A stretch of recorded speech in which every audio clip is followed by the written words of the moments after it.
Hi, Prof. How are you? How are you? I'm good. We're currently in the midst of a very fierce debate online about the Finance Bill 2026. What is your take on this bill?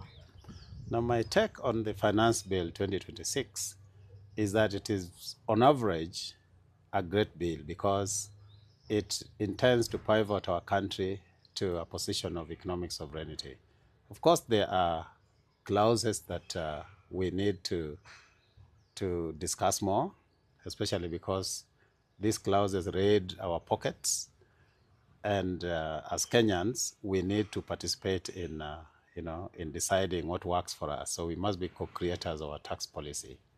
Now, the major difference between the Finance Bill 2026 and the Finance Bill 2024 that was scuttled by the Gen Zs is that the previous one actually had intended to levy a lot of other taxes. There were very many other, tax raising measures that, of course, the Gen Zs scuttled.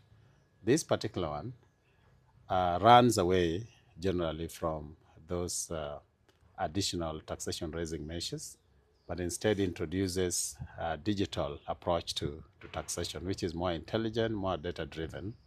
Of course, there are areas that still need to be ironed out, but as a country, we cannot afford to throw out the baby with the bathwater, because without a finance bill, we are going to be dependent on other people, offshore financing and the rest of it. Already we have a debt burden that is making it difficult for us to decide the trajectory of our economy. So we cannot afford to go that way. What we need to do is to decide on what is good for us and retain it, and what is not good, we can discard it. As a country, we should not be looking at a finance bill as that which belongs to the executive.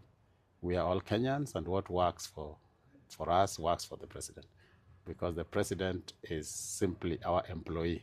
He works for us to ensure that we are in a country that serves all of us. Thank you. Thank you.